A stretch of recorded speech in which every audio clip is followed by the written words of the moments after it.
오늘은 전능하신 하나님 우편에 앉아 계시다가 공부를 하겠습니다. 첫 번째 시간입니다. 자, 우리가 본문으로 채택한 히브리서 1장 3절입니다. 이는 하나님의 영광의 광채시요 그 본체의 형상이시라.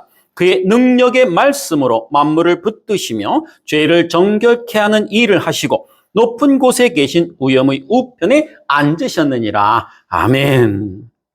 예수님께서 전능하신 하나님 우편에 앉아 계신다라고 하죠. 그 우편에 앉아 계신다는 말의 개괄적 의미부터 여러분들이 파악을 하셔야 됩니다. 거기서부터 시작을 할게요. 여러분들이 다 아시다시피 하나님은 영이시죠. 하나님은 영이십니다. 영은 손과 발 등의 신체 부위를 소유하고 있지가 않아요. 그 기본이죠. 영이신 하나님이 과연 손발이 있으실까? 없단 말입니다. 그래서 신체 부위를 소유하고 있지 않단 말이죠. 하나님은 자신을 개별화하기 위해서 어떤 물질을 필요로 하는 분이 아니시기 때문에 그런 거예요. 그래서 하나님은 영이십니다. 영이라고 하는 건 육체를 소유하지 않고 손발을 필요로 하지 않는 분, 이런 뜻이죠. 자, 그런 분이 어디에 또 앉아 계신다는 것 자체가 말이 안 되잖아요. 뭐 엉덩이가 있어요. 어디에 걸터 앉죠. 엉덩이가 없으시잖아요. 하나님 쉽게 말하면. 그렇죠. 근데 어디 앉아 계신다라고 그래요. 보면 어디에 앉아 계신다라는 이 말 자체가 안 되는데 어쨌거나 성경에는 그렇게 표현을 하니까요.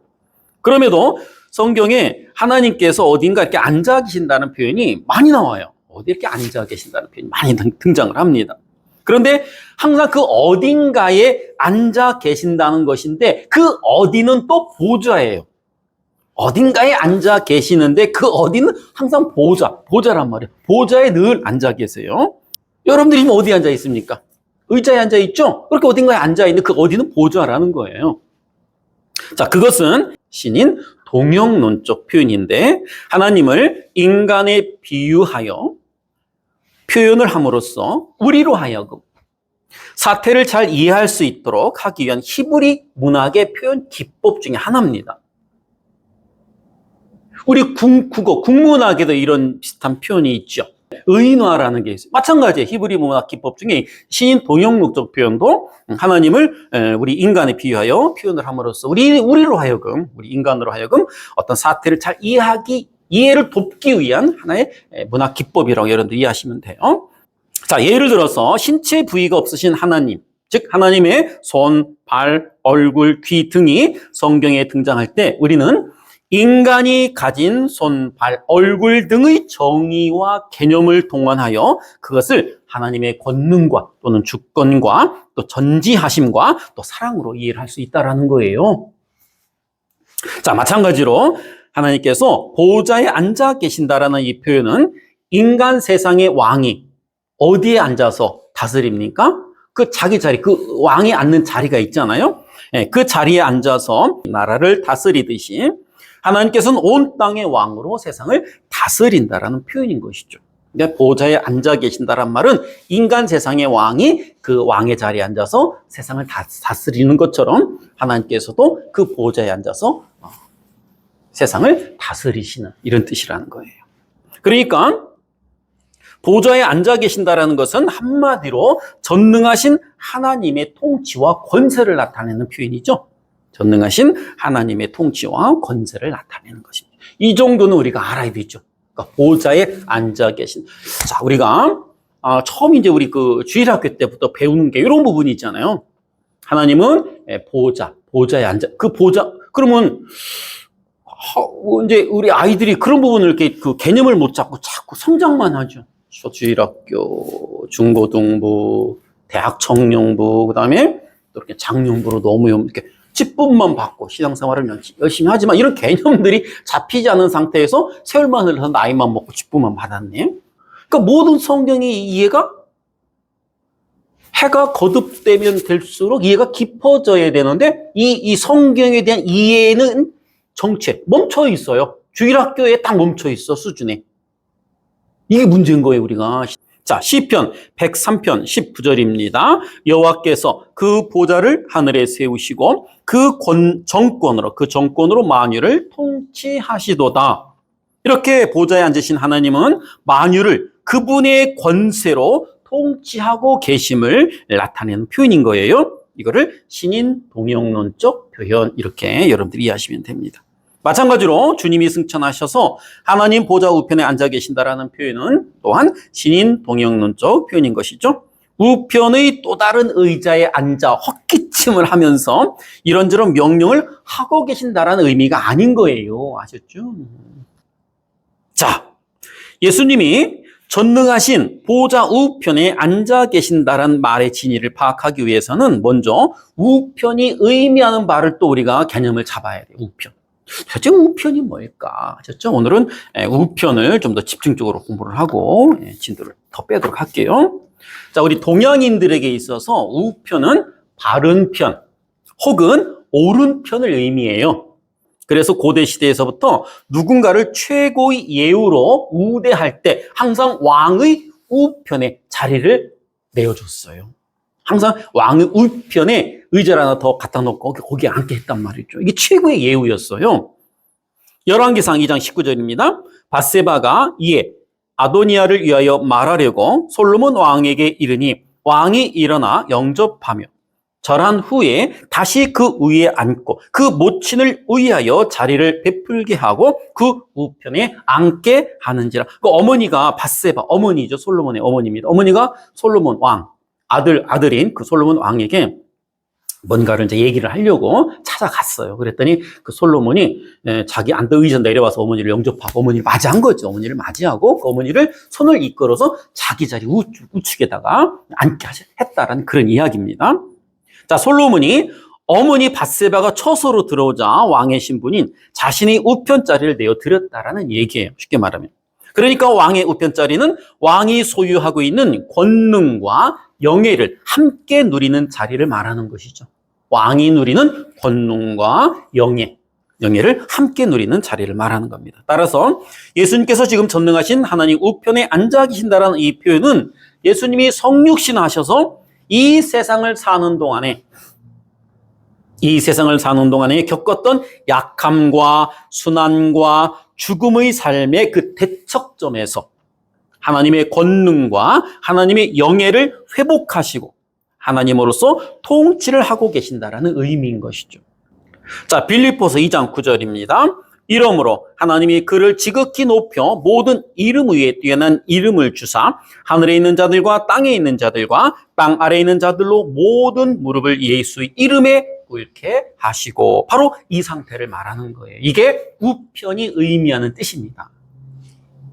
그렇다면 이제 하늘과 땅을 권능으로 통치하고 계신 진정한 만유의 왕 중의 왕이라는 뜻이에요. 만유의 왕 예수께서 어떠한 통치를 하고 계신지를 알아야 되겠죠? 통치를 하고 계신다라니까. 그럼 어떤 통치를 하고 계시는가? 중요한 거죠. 자, 시편 110편 1절로 갑니다. 여호와께서 내 주에 말씀하시기를 내가 내 원수로 내 발등상 되게 하기까지 너는 내 우편에 앉으라 하셨도다. 여호와께서 시온에서부터 주의 권능의 호를 내어 보내시리니 주는 원수 중에서 다스리소서. 아주 중요한 두 가지 사실을 발견할 수 있어요. 첫 번째는 예수님은 원수의 발등상 되게 하기까지, 즉 예수님께서는 하늘에서 하나님의 권능으로 원수의 머리를 밟는 일을 하고 계신다라는 거예요. 발등상이 뭔지 알아요? 여러분들? 옛날 우리 조선 시대의 그 가옥, 집을 보면 지금은 마루라고 하는 개념을 잘 모를 거예요. 요즘 시대의 청년들은, 젊은 사람들은. 시골에서 이제 그 기와집을 짓거나 초가집을 지으면 항상 마루를 만들었어요. 마루를. 근데 그 마루는 땅 지면에서 상당히 높은 위치에 마루가 형성이 돼 있어요. 이렇게 집 구조상 마루가. 그러니까 1m에서 높게는 1m 50 정도로 굉장히 높은 곳에 마루를 만들어. 그 마루에서 방까지는 또 문턱이라는 걸 또 세워가지고 이렇게 또 방을 만들어 집을 이렇게 지었단 말이죠. 근데 마루를 올라가려면 굉장히 이 마루가 땅에서 마루까지 이게 의외로 높은 집들이 많아요. 그래서 어린아이들은요, 이 가지쟁이를 쫙 찢어가지고 굉장히 이렇게 딛고 올라갈 정도로 굉장히 시골 이 대감 집들은 마루가 높아요. 그러다 보니까 이 땅에, 마당에서 마루까지 올라가려면 뭔가 좀 디딤돌을 놔야 되거든요. 디딤돌을 받고 올라서면 그만큼 편하잖아요. 높아지니까. 마당, 디딤돌, 마루 이렇게 올라가면 좀, 그러죠? 계단식으로. 그래서 이 마당에 놓는 돌을, 발을 디딜 수 있게끔 놓은 이 돌을 뭐라고 그래요? 이걸 발등상이라고 그래, 이거를. 발등상. 디딤돌. 그 디딤돌을 딛고 마루에 올라가면 그만큼 높이가 높아지기 때문에 좀 편하죠. 그러니까 이 발등상이라고 하는 이 디딤돌은 항상 발이 올라가 있어야 돼. 그 디딤돌의 역할은 그거야. 사람이 마루에 올라가기 위해 도움을 주는, 그러니까 항상 사람이 그거를 밟고 올라서거든?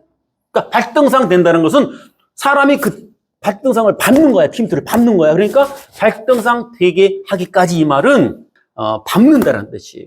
누가 밟아요? 예수님이 그 마귀의 머리, 발등상을 마귀의 머리로 우리가 상징하는 거예요. 마귀의 머리를 밟는다는 뜻이에요. 이게 예수님께서 하시는 정치예요, 정치. 이러한 정치를 하고 계신다는 거예요. 자, 여기에서 여호와께서 내주께라는 말을 주의 깊게 우리가 봐야 하는데, 그 말은 여호와 하나님이 내 여호와께라는 뜻이에요. 여호와 하나님이 내 여호와께. 그러니까 예수님은 하나님이 분명하신 거죠? 하나님이신 예수님. 그러니까 예수님은 하나님의 권능의 보좌에 앉으셔서 하나님의 권세로 원수의 머리를 밟고 계신 거예요. 이 일을 하고 계신다라는 거예요. 하나님은 부활 후 승천하셔서 하나님 보좌 우편에 앉아서 어떤 일을 하고 계신다고요? 이 일을 하고 계신다라는 거예요. 원수의 머리를 밟고 계신. 지금도 밟고 계세요. 밟고 계신단 말이에요. 자, 두 번째, 2절에 나오는 것처럼 예수님은 원수들까지도 다스리고 계신다라고 그래요. 원수들까지도 다스리고 계신다. 하나님은 창세기 3장 15절에서 당신 백성들에게 원시복음을 주셨어요. 원시복음을 주셨는데 이 원시복음은 여자의 후손이 원수의 머리를 밟을 것이라고 하는 이 원시복음을 주셨단 말이에요. 그 언약대로 여자의 후손으로 오신 예수 그리스도는 십자가에서 원수의 머리를 밟으셨습니다. 승리를 한 것이죠. 그런데 그 승리는 영적인 승리예요. 이제 승리 안에 들어온 당신 백성들의 삶 속에서 그 승리가 이해되고 적용되고 또 가시적으로 완성되어야 하는데 당신 백성들이 자아 안에서조차 그 싸움을 버거워하고 있단 말이에요. 이미 예수님께서 승리하신 그 싸움을 당신 백성들은 버거워하고 있어요. 이미 쉽게 말하면 이거죠. 100점짜리, 그러니까 시험을 대신 예수님께서 응시하셔가지고 100점을 맞았어요. 100점을 맞아갖고 100점짜리 답안지, 100점짜리 시험지 100점이라고 쓴 그 시험지를 자기 백성들에게 다 나눠줬는데 그 100점짜리 시험지를 들고도 버거워하고 있단 말이에요. 버거워하고. 그 100점짜리 시험지 답안지에 쓰여있는 그 답대로 옮겨 적기만 하면 되는데 그거 옮겨 적는 일도 버거워하고 있단 말이에요. 이게 자 안에서조차 그 싸움을 버거워하고 있다는 거예요. 자, 승리 안에 들어온 당신 백성들의 삶 속에서 그 승리가 이제 이해가 되어야 되고 또 적용이 되어야 되고 또 가시적으로 완성이 되어 가야 하는데 이게 이제 우리의 인생, 우리의 신앙생활 전반적인 부분을 말하는 거죠. 이렇게 우리 신앙생활을 통해서 그런 것들이 이해되고 적용되고 또 우리가 이제 완성되어져 가야 되는데 버거워하고 있다라는 거예요. 날마다 죽겠다라고 하는 소리만 한다라는 거죠. 자, 예수 그리스도께서 이미 밟아놓은 원수의 머리를 밟기는커녕 주님께 밟힌 그 머리에 오히려 당하고 있다라는 말이에요. 예수님께서 그 원수의 머리를 꽉 지금 밟고 있어. 그런데 밟힌 머리를 보고도 지금 놀라 자빠지는 영국이란 말이에요. 얼마나 무서우면 잘린 팬 머리만 보고도 사람들이 막 기겁을 할까. 그런 거죠. 자, 우리 꼬마 시절에 우리는 초등학교가 거의 뭐 2km, 3km, 멀게는 막 4km 이렇게 떨어졌단 말이죠. 초등학교가 참 멀리 있었어요. 왜 이렇게 멀리 있었지? 시골이라 그런가 몰라. 예. 이제 통학 등교를 하잖아요. 이제 걸어서 갔다 걸어서 온단 말이죠. 참 그때는 학교 다니는 것들이 그렇게 고됐어요. 30분에서 1시간을 거쳐서 걸어가서 학교. 지친 몸을 이끌고 또 1시간 남짓 걸어서 집으로 올라오면, 근데 왜 1시간도 안 걸리는 거리인데 1시간이 걸려오냐면, 5분 해찰하고 다니면서 1시간이 걸리는 거죠. 직선거리로 그냥 빨리 오면은, 글쎄요, 뭐, 한 30분이 거리를 그렇게 1시간, 2시간 오는 거예요. 해찰을 하는 거죠. 뭔 상관은 다 알고, 볼 거 다 보고, 참견할 거 다 참견 나오고, 그러죠? 한 곳에 모여 앉아고 막 꽂히면 여기 3, 4, 5 모여가지고 어떤 거 한번 막 보고 막 갖고 막 또 2, 30분 씨름하다가 또, 야, 가자고 또 오다가 또 오는 거, 야, 이거 뭐, 또 관심 갖고 막 그걸 파헤쳐 오다가 또 그냥 막 이러니까 2시간 더 걸리고 막 가는 거예요, 집에 올 때. 그러다가 가장 무서웠던 게 뱀이에요. 시골이니까 뱀이 많죠. 뱀이 막 그 숲속에서 막 걸어 나왔다가 길을 건너가다가 차에다 밟혀서 죽은 그 뱀, 죽은 뱀들이 막 길거리에 막 많이도 널려있고 했거든요. 근데 얼마나 무서워했으면 그 뱀 자체가 무서웠으니까. 그 차에 깔려가지고 오징어가 된 그 뱀만 봐도 애들이 막 놀래가지고, 특히 여학생들은 막, 응? 놀래가지고 막 기겁을 하잖아. 막 우는 여학생들도 있잖아요. 죽은 뱀만 보고도. 그러면 남학생들한테, 남자애들, 그 뱀을 막대 꼬챙이다 그냥 꼽아가지고 약 올리려고 막 일부러 막 쫓아다니잖아. 막. 그러면 그렇게 약 올리는 재미가 또, 그죠? 얼마나 무서웠어요. 그런 거예요. 이미 예수님께서 그 뱀의 머리, 그 사탄의 머리를 밟고 이미 승리를 하셨단 말이죠. 그런데 사탄의 그 그림자만 보고도 벌벌 떠는 그런 이야기예요, 지금. 내가 지금 다 승리해서 승리한 걸 너희에게 줬는데 너희들은 왜 그러니? 이런 말이죠.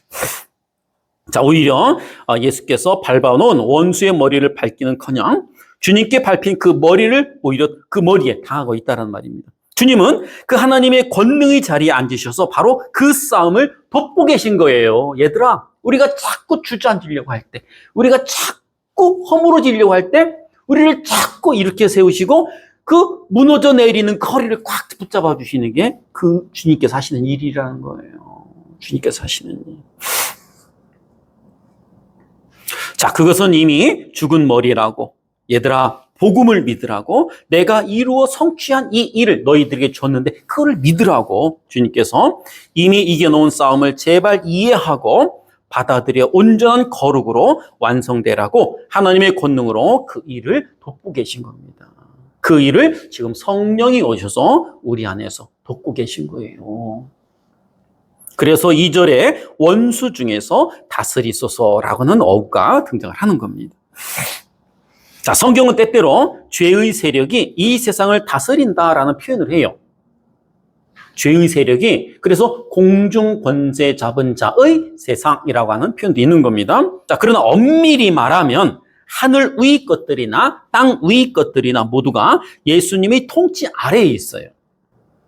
주님은 원수들도 통치를 하고 계세요. 우리가 그토록 무서워하고 버거워하는 싸움의 대상, 버거워하는 그 원수도 하나님은 통치를 하고 계신단 말이에요. 통치는 다스리는 거죠. 다스리고 있단 말이에요.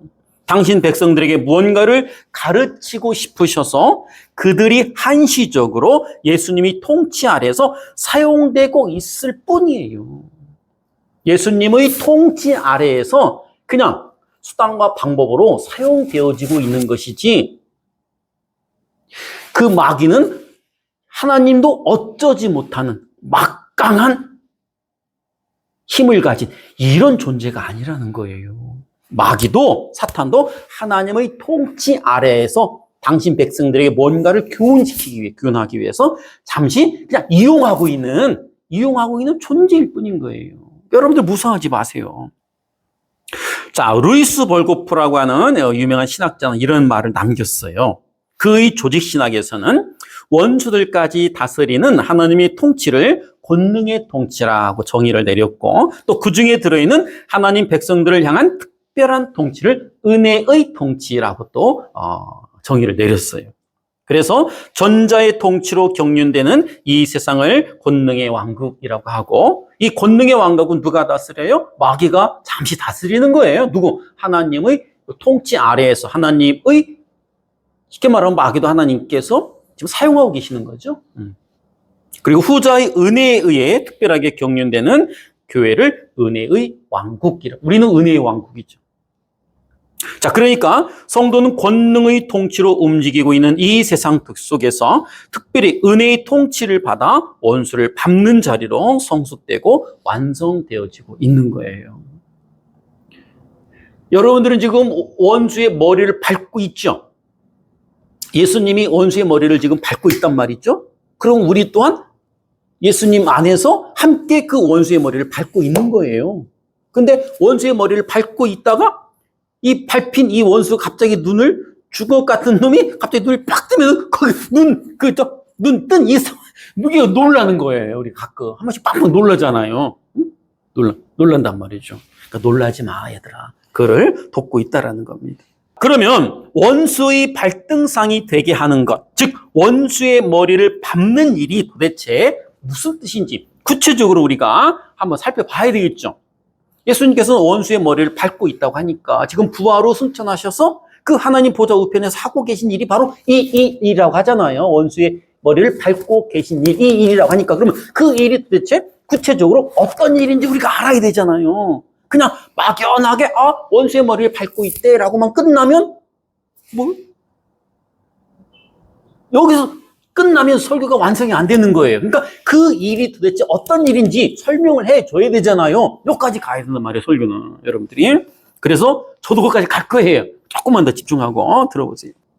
자, 지금 예수님께서 하나님 보좌 우편에서 하시는 일이 바로 그것이라고 하는데 우리가 그 일을 올바르게 규명하고 있지 않으면 지금 이 우주의 역사와 우리 인생의 목적을 제대로 파악하지 못한 채 어영부영 살게 되는 경우가 있기 때문에 우리는 이 일을 반드시 알아야 됩니다. 그것을 공부하기 위해서는 다시 창세기 3장 15절로 가야 돼요. 함께 봅니다. 내가 너로 여자와 원수가 되게 하고 너의 후손도 여자의 후손과 원수가 되게 하리니 여자의 후손은 내 머리를 상하게 할 것이요 너는 그의 발꿈치를 상하게 할 것이니라 하시고. 자, 우리가 알다시피 이 구절은 하나님께서 최초로 인류에게 주신 복음이에요. 그래서 원시 복음이라고 하는 거예요. 여자의 후손을 보내어 원수의 머리를 박살내 버리시고 마귀와 여자, 즉 교회를 그러니까 마귀와 여자는 여기서 교회를 상징하죠. 그러니까 마귀와 교회를 서로 원수되게 만드시겠다라고 하는 하나님의 약속이에요. 그러니까 원수의 머리는 예수님의 십자가로 이미 깨져버렸죠. 승리하셨단 말이에요, 영적으로. 그러니까 예수님의 십자가 죽으심과 부활하심으로 사망의 권세를 깨버리심으로 그 원수의 머리를 밟은 것입니다. 다시 말하면 승리를 하셨다라는 거예요. 그렇다면 예수님께서 밟아 뭉개버린 원수의 머리라는 것을 우리가 쉽게 이해할 수 있는 개념을 한번 풀어보자는 거죠. 자, 창세기에서 원수는 무엇을 조장하는 자였습니까? 창세기에서 원수는 무엇을 조장하는 자였나요? 하나님과 하나님 백성의 연합, 하나님과 하나님 백성들 간의 연합, 즉 하나됨을 깬 자였단 말이에요. 하나됨을 깨버렸어요. 자, 하나님께 온전히 순종하며 하나님께 모든 것을 의뢰하고 하나님께 의존하며 살아야 하는 피조물들을 그 하나님의 자리로 올려놓고 하나님의 자리로 밀어 올려놓고 하나님과 하나님 백성 간의 그 사랑의 관계를 깨버렸단 말이죠. 이게 마귀가 한 일이에요. 마귀가 한 일. 그러니까 마귀의 가장 큰 업적은 바로 이거예요. 딴 거 없어요. 마귀의 가장 큰 업적은 마귀가 이 세상에 나와 한 일 중에 가장 큰 업적은 하나님과 하나님 백성들 간의 그 화합, 하나됨을 다 깨버린 거. 이게 가장 큰 일이에요. 마귀가 한 일 중에. 자, 그렇게 인간들에게서 하나님의 은혜가 떠나버리자 인간들은 하나님을 사랑해야 하는 마음을 자기 자신에게 쏟기 시작했습니다. 그때부터. 하나님께 집중되어야 하는 이 인간들의 마음이 이제 자기에게로 돌려지게 됐단 말이죠. 이 관계가 깨져버리자 인간들은 이제 대상이 없어진 거예요. 하나님께 나의 온 마음을 하나님께 딱 드려야 되는데 그게 나의 행복이었고 나의 기쁨이었고 나의 만족이었는데 그 관계가 깨지자 그 마음을 줄 데가 없네? 그러니까 그 마음을 어디로? 그 마음을 자기에게 쏟기 시작했단 말이죠. 자기에게. 자, 그때부터 인간은 스스로의 힘으로 자신의 행복을 추구해야 했고 스스로의 힘으로 자신을 보호해야만 했습니다. 자, 하나님으로부터 받아서 하나님 사랑에 쓰여야 할 모든 것이 자기 사랑에 쓰이게 된 거죠. 자기를 사랑하는 게 나쁘다는 건 아니에요. 그렇죠? 성경에서 말하는 그 사랑이라는 또 그런 개념을 좀 뛰어넘죠. 나중에 또 제가 설명해 드릴게요. 나올 겁니다. 자, 그것이 죄라는 거예요. 성경 그걸 죄라고 그래요. 자기만을 사랑하는 걸 죄라고 합니다. 하나님을 사랑해야 할 그 마음을 돌이켜 자기에게로 돌려서 자기가 관심의 대상이 되고 자기 자신이 사랑의 대상이 되는 거. 이거를 죄라고 한다니까요, 성경은. 이걸 죄라고 합니다. 그러니까 타락한 인간은 나라는 존재의 범주에, 잘 보세요. 타락한 인간은 나라고 하는 존재의 범주에 돈, 명예, 인기, 쾌락, 가족, 취미 등등을 복속시키고 또 그것들을 살찌우는데 여념이 없죠. 이게 타락한 죄인들의 특징입니다. 하나님은 그렇게 엉뚱한 방향으로 왜곡된 사랑을 당신께로 돌려놓기 위해 당신의 아들을 이 세상에 보냈고 왜곡된 사랑의 대상을 빼앗아버리는 역사를 진행하고 계신 거예요. 야, 좀 지독한 하나님 같지 않아요? 사랑에 목말라 하시는 분 같지 않아요? 그러죠? 사랑에 목말라 하시는 분 같아요. 그 인간이 뭐라고? 인간들로부터 그 사랑을 자기에게 집중시키려고 하는지 조금 더 들어보세요. 자, 우리는 성경을 통해서 예수님께서 십자가에 못 박아 버려 죽이신 것이 우리의 죄라는 것은 잘 알고 있어요. 단순히 죄라고 하는 것은 흔히 우리가 알고 있는 살인, 간음, 도둑질 이런 것들을 말하는 것이 아니라 하나님을 사랑해야 하는 사람들이 하나님 이외의 다른 것에 자기의 마음을 빼앗기는 것을 죄라고 그래요. 성경이 말하는 죄는 이것을 말하는 거예요.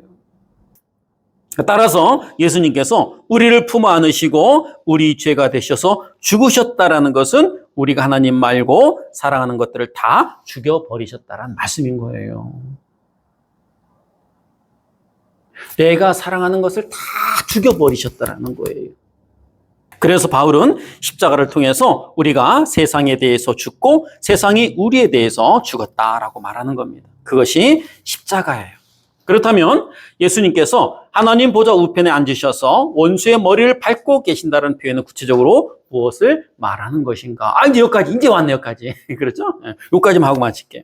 자, 그렇다면 하나님 보좌 우편에 앉으셔서 원수의 머리를 밟고 계신다는 구체적인 표현, 구체적인 의미는 무엇일까? 바로 우리로 하여금 마음을 다하고 뜻을 다하고 힘을 다하여 여호와 하나님만을 사랑하는 자로 만들고 계신다라는 말인 거예요. 그것은 마음을 다하고 뜻을 다하고 힘을 다하여 너를 사랑하지 말고 하나님만을 사랑하는 자로 반드시 만들어내겠다라는 거예요. 그게 원수의 머리를 밟고 하시고 있는 일인 거예요, 그게. 이제 좀 개념이 잡히죠? 정의가 되려지죠? 자, 다른 말로 우리가 이 세상에서 힘으로 삼고 있는 것들을 하나하나 끊어내고 계신다는 말씀인 것이죠. 우리가 힘으로 삼고 있는, 이 세상에서 힘으로 삼고 있는 것들을 하나하나 끊어내고 있다는 말씀인 거예요. 그러니까 여러분들의 관심의 대상이 하나씩 잘려나가야 맞는 거예요. 끊어져 나가야 맞는 거예요. 자, 주님은 보좌 우편에서 우리가 마음을 두고 있는 세상을 사뿐히 들여밟고 계신데 오늘날 교회는 주님이 밟고 계신 세상을 더 살찌워 달라고 종교 행위에 열심을 내고 있으니 한심한 노릇이 아닐 수 없는 겁니다. 한심한 노릇이 아닐 수 없어요. 예수님은 지금도 우리를 위해 기도하고 계시고 말씀을 통해 양육하고 계시고 또한 우리를 올바른 길로 인도하고 또 통치를 하고 계세요. 말씀 확인해 볼게요. 히브리서 10장 11절입니다. 제사장마다 매일 서서 섬기며 자주 같은 제사를 드리되 이 제사는 언제든지 죄를 없게 하지 못하거니와 오직 그리스도는 죄를 위하여 한 영원한 제사를 드리시고 하나님 우편에 앉으사 그 후에 자기 원수들로 자기 발등상이 되게 하실 때까지 기다리시나니. 자, 주님은 지금도 하나님 권능의 보좌에서 우리의 대제사장으로 일을 하고 계신 것이고 여전히 선지자 직분을 감당하고 계시고 왕으로 통치하고 계신다라고 하는 말씀인 겁니다. 자, 말씀 한번 확인하고 정리하고 마칠게요. 히브리서 7장 24절입니다. 예수는 영원히 계심으로 그 제사 직분도 갈리지 아니하나니 그러므로 자기를 힘입어 하나님께 나아가는 자들을 온전히 구원하실 수 있으니 이는 그가 항상 살아서 저희를 위하여 간구하심이니라. 이러한 대제사장은 우리에게 합당하니 거룩하고 악이 없고 더러움이 없고 죄인에게서 떠나 계시고 늘 하늘보다 높이 되신 자라. 자, 우리 죄를 위해 단번에 제사를 드리신 대제사장이신 예수가 지금 우리를 위해 뭘 하고 계신다라고 그래요? 우리를 위해 간구하고 계신다라고 하죠. 근데 그 간구의 내용이 뭐라고 그래요? 우리의 거룩과 하나님 백성으로서의 완성을 위해 그분이 기도하고 계신다라는 거죠. 예수님, 그런데 중요한 것은 예수님은 하나님 보좌 우편에 앉으신 하나님이시라는 거예요. 그렇다면 하나님의 기도는 하나님의 뜻이라는 말이죠. 그럼 하나님의 기도는 이루어진다, 안 이루어진다? 반드시 이루어진다. 이게 중요한 거죠. 그 예수님의 기도가 있기에 우리가 이렇게 엉뚱한 곁길로 빠지지 않고 십자가의 길, 자기 부인의 길 위에 서 있을 수 있는 겁니다. 그래서 힘이 든 거예요. 내가 좋아하는 세상이 자꾸 나에게서 멀어져 가기 때문에 내가 그렇게 힘든 겁니다. 그렇게 힘든 거예요. 자, 다음 시간에 이어서 좀 더 진행을 해보도록 하겠습니다. 기도하겠습니다.